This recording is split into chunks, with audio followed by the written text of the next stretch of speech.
In the endless void of space, where time loses meaning and isolation becomes a silent killer, one man's descent into madness threatens the survival of an entire crew. Locked within the cold steel walls of their spacecraft, they must confront not only the abyss outside but also the darkness growing within. As paranoia spreads like a virus, trust shatters, and every shadow hides a new danger. Can they stop him before it's too late, or will his insanity consume them all? This is Insanity in Space, the Isolation Protocol Dash. Hit subscribe now for more thrilling sci-fi stories that will leave you questioning your own reality. The ship drifted silently through the vast expanse of space, its sleek metallic exterior reflecting faint starlight as if mocking the emptiness around it. For months, the crew had been confined to this floating prison, far from Earth, on a mission deemed critical by those who sent them.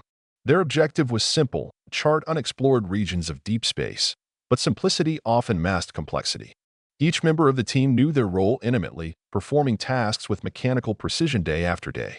Yet beneath the surface of routine lay cracks forming in their collective psyche. Among them was Elias, the engineer whose hands could fix anything but whose mind seemed increasingly fragile. He spent hours alone in the maintenance bay, tinkering with machinery long past perfection. His movements were deliberate, almost ritualistic, as though he sought solace in repetition. But lately, something had shifted. His eyes darted nervously when others entered the room, and his conversations grew shorter, clipped. The crew noticed but dismissed it as stress, a natural reaction to prolonged isolation. They couldn't have known how deeply rooted the problem truly was. Outside, the stars burned cold and distant, indifferent witnesses to humanity's fragile attempt to conquer the cosmos. Inside, tension simmered just below the threshold of awareness, waiting for the spark that would ignite chaos. The ship itself seemed alive, humming softly with the rhythm of life support systems and propulsion engines. Its corridors stretched endlessly, lined with blinking lights and control panels. Every footstep echoed unnaturally loud, reminding them of their solitude in the infinite blackness surrounding them. Elias felt it most acutely. The silence pressed against him like a physical force, squeezing tighter with each passing cycle. He began to imagine shapes in the shadows, fleeting glimpses of movement just beyond his peripheral vision. At first, he dismissed these sensations as tricks of the mind, products of fatigue or overwork. But the feeling persisted, growing stronger until it consumed his thoughts entirely. Elias began spending even more time alone, retreating further into himself with each passing cycle. The ship's AI monitored everything, recording data streams of activity levels, vital signs, and behavioral patterns. It flagged anomalies, subtle at first: irregular sleep cycles, erratic movement between compartments, prolonged periods of silence. None of these individually warranted concern, but together they painted a troubling picture. Still, no alarms sounded. Protocols required human intervention for such matters. The rest of the crew tried to maintain normalcy. Captain Mara led briefings with calm authority, ensuring everyone stayed focused on the mission. Dr. Kale, the medic, occasionally checked in with Elias under the guise of routine health evaluations. Even then, Elias avoided direct eye contact, mumbling responses while keeping his gaze fixed on tools or screens. The hum of the ship provided a constant backdrop, soothing yet oppressive, a reminder of their entrapment in this metal cocoon. Meanwhile, the ship moved forward relentlessly, guided by automated systems that never tired, never questioned orders. Its hum filled the corridors, constant and unchanging, a reminder of both safety and entrapment. Days blurred into weeks, and the monotony weighed heavily on everyone. But for Elias, it wasn't boredom, it was something darker, gnawing at the edges of his consciousness. He started hearing whispers. At first, they were faint, barely audible over the ship's ambient noise. Then they grew louder, clearer, until he could swear someone or something was speaking directly to him. Words formed in fragmented sentences, disjointed yet insistent.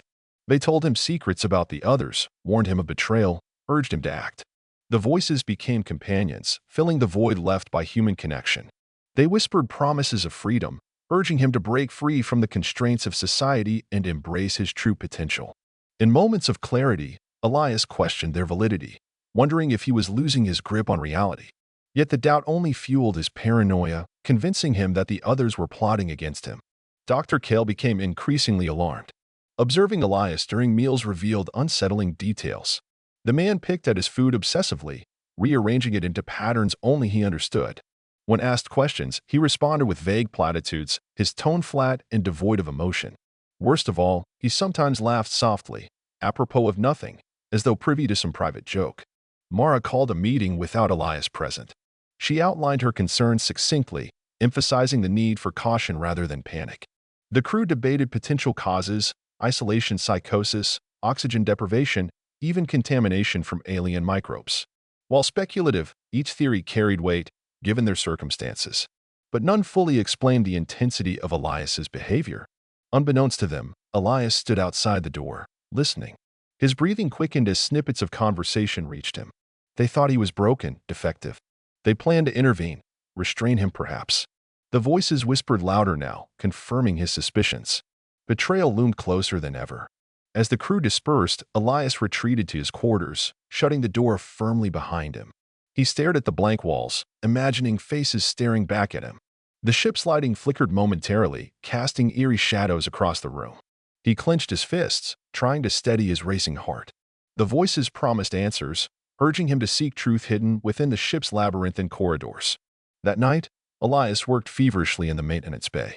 Tools clattered against metal surfaces as he dismantled components, reassembled them, then tore them apart again. Sweat dripped from his brow, mingling with grease stains on his skin. His thoughts raced uncontrollably, jumping from one paranoid scenario to another. What if they sedated him? Locked him away? Or worse, ejected him into the void? His hands trembled as he tightened bolts unnecessarily tight, damaging equipment in the process. Warning lights blinked erratically, signaling malfunctions across multiple systems. Still, he pressed on, driven by a compulsion he couldn't explain. The voices egged him on, promising salvation if he completed whatever task they demanded. Salvation from what? He didn't know. Elsewhere, the crew stirred uneasily in their quarters.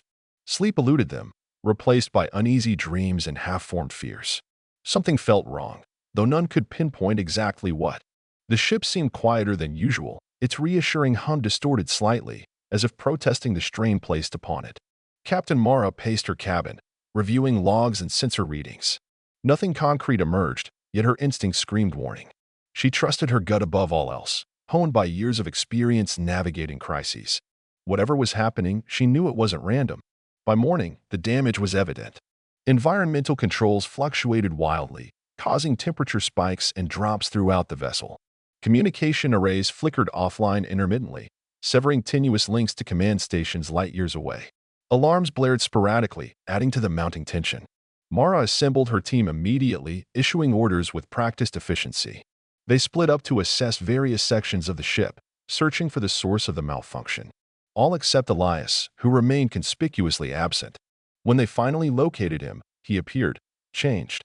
His eyes gleamed with an intensity bordering on madness. His posture rigid and defensive. He clutched a wrench tightly, knuckles white with strain. Around him lay scattered tools and exposed wiring, evidence of his frenzied work.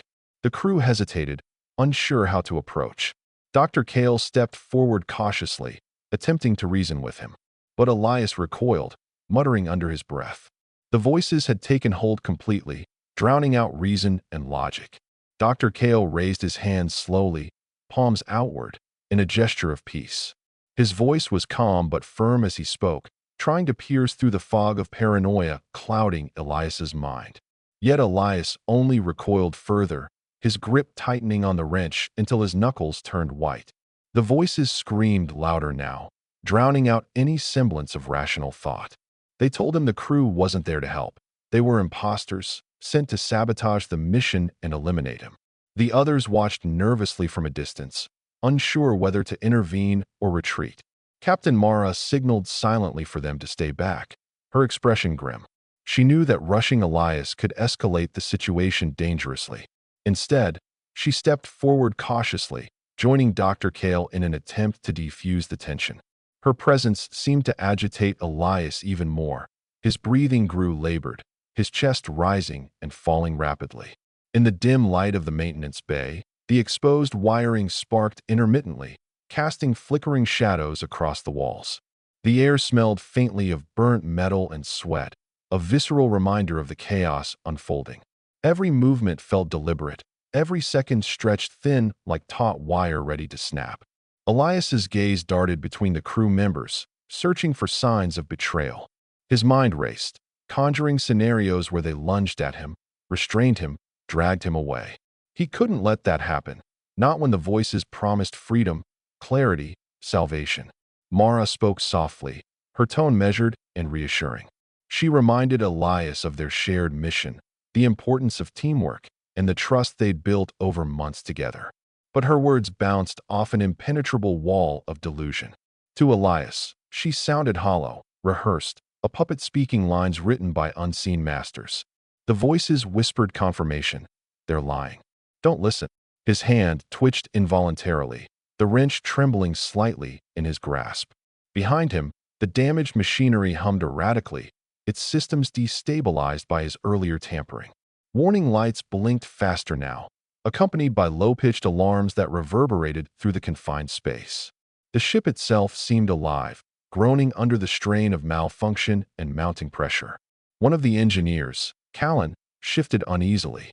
He glanced at the exposed wiring, calculating the risk of catastrophic failure if Elias continued tampering with critical systems. The environmental controls were already faltering, and oxygen levels fluctuated unpredictably. If something wasn't done soon, the entire crew would be in jeopardy, not just from Elias's actions, but from the cascading effects of his sabotage. Yet no one moved. The standoff persisted, a fragile balance teetering on the edge of collapse. Minutes passed like hours, each heartbeat echoing loudly in the oppressive silence. Elias's shoulders slumped momentarily, exhaustion overtaking paranoia. For a fleeting instant, clarity broke through the haze. He blinked, his eyes softening as he looked at Mara and Kale.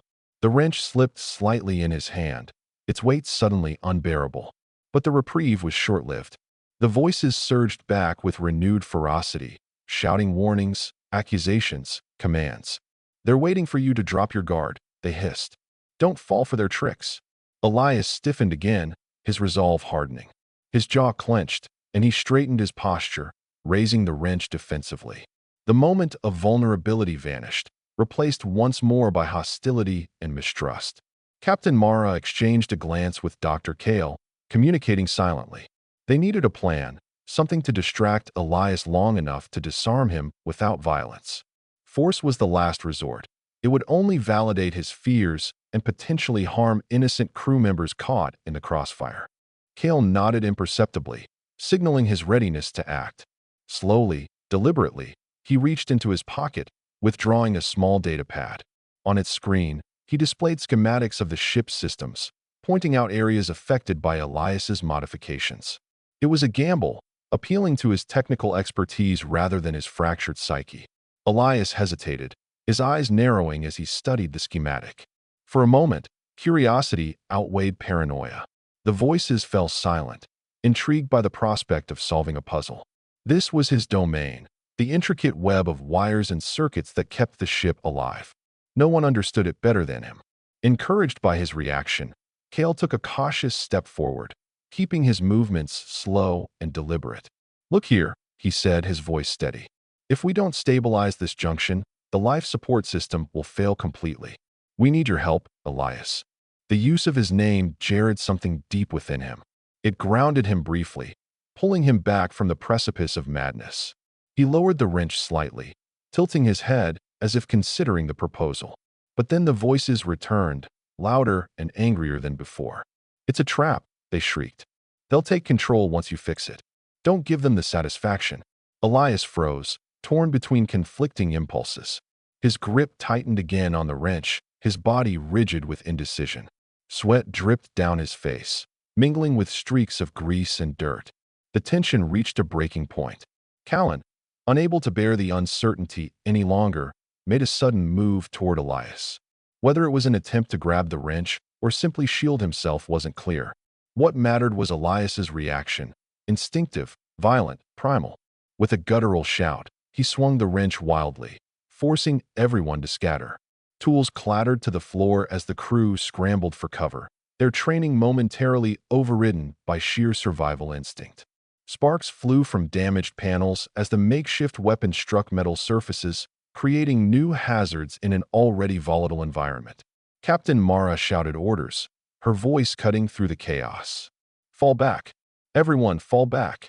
She gestured urgently, directing her team to retreat while she remained behind, standing her ground. Her leadership demanded respect, even in moments of crisis. Elias backed away, his chest heaving with exertion. The voices cheered triumphantly, praising his defiance. They urged him to press his advantage, to seize control of the ship before it was too late. His eyes burned with manic intensity, reflecting both desperation and determination. As the crew regrouped in the adjacent corridor, panic threatened to overwhelm them. Oxygen levels continued to fluctuate, making it harder to think clearly. Some coughed, struggling to draw breath as the ship's systems spiraled further out of control. Dr. Kale administered emergency oxygen masks, stabilizing those most affected. Mara paced furiously, her mind racing through possible solutions. Physical restraint was risky, given Elias's unpredictable behavior. Sedation might work, but getting close enough to administer it posed significant danger. And time was running out, not just for their safety, but for the integrity of the ship itself.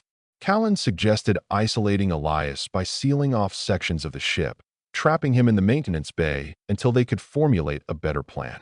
While drastic, it offered a temporary solution, buying them precious minutes to coordinate their next move. Mara hesitated, weighing the ethical implications against practical necessity. Finally, she gave the order. Seal the bay. Do it now. The hydraulic doors slid shut with a heavy thud, sealing Elias inside the maintenance bay. Through reinforced glass windows, the crew watched as he pounded against the barrier, his shouts muffled but unmistakable. His rage was palpable, vibrating through the walls like a living entity. For a brief moment, relief washed over them. They had contained the immediate threat, giving themselves breathing room to strategize. But the victory felt hollow. Elias was still trapped, still unstable. And the damage he'd inflicted on the ship required urgent attention. Dr. Kale led a diagnostic assessment, prioritizing repairs based on severity. Life support came first, followed by navigation and communication systems. Without these, they risked drifting aimlessly in deep space, cut off from rescue or assistance. Meanwhile, Mara confronted the emotional toll of their predicament. As captain, she bore ultimate responsibility for her crew's well-being. Watching one of her own succumb to madness weighed heavily on her conscience. She questioned whether they could have intervened sooner, recognized warning signs earlier. Doubt gnawed at her resolve, threatening to undermine her authority. Hours passed as the crew worked tirelessly to restore functionality to the ship. Exhaustion set in, exacerbated by dwindling resources and mounting stress. Tempers flared, patience frayed, yet they persevered, driven by necessity. Behind the sealed doors, Elias raged on, his fury unabated. The voices egged him on relentlessly, fueling his belief that escape was possible, if only he destroyed the barriers holding him captive. He attacked the door repeatedly, using whatever tools he could find as improvised weapons. Metal buckled under the assault, though not enough to breach the reinforced structure. Eventually, fatigue claimed him. Slumping to the floor, he stared blankly at the ceiling, his energy spent. The voices quieted, leaving him alone with his thoughts. In the silence, fragments of reality began to resurface. Memories of laughter shared with his crewmates, camaraderie forged during long nights aboard the ship, dreams of returning home, all came flooding back, piercing the veil of madness. Tears streamed down his face as remorse overwhelmed him. He realized the extent of his actions, the harm he'd caused. Yet redemption felt impossibly distant, obscured by shame and guilt. On the other side of the door, the crew debated their next steps. Restraint and sedation remained options, but compassion argued for rehabilitation. Dr. Kale advocated for dialogue, suggesting they attempt to reconnect with Elias emotionally rather than physically. Mara agreed, though reluctantly. She authorized limited access to the maintenance bay, allowing one person to approach under strict supervision. Dr. Kale volunteered, knowing his medical expertise might offer some insight into Elias's deteriorating mental state. Equipped with a sedative injector hidden discreetly in his sleeve, Kale entered cautiously. Elias sat hunched in a corner, his posture defeated. When he saw Kale, his expression hardened briefly before softening again. "I'm sorry," Elias whispered hoarsely, his voice barely audible. "I didn't mean." "I couldn't stop." Kale knelt beside him, offering reassurance without judgment. Together, they began the painstaking process of rebuilding trust, however fragile it might be. Over the following days, progress was slow but steady. With professional guidance and unwavering support from his crewmates, Elias gradually regained stability. The voices faded, reduced to mere echoes of trauma rather than active tormentors. Repairs to the ship neared completion, restoring normalcy to their routine. Though scars remained, both physical and emotional, the crew emerged stronger, united by adversity. Lessons learned from the ordeal reshaped protocols for future missions, emphasizing mental health and early intervention. As they resumed their journey through the stars, Elias stood at the observation window, gazing out at the infinite expanse.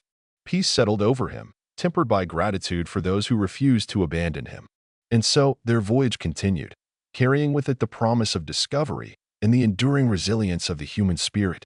If you enjoyed this gripping tale of isolation and courage, don't forget to subscribe for more thrilling sci-fi adventures.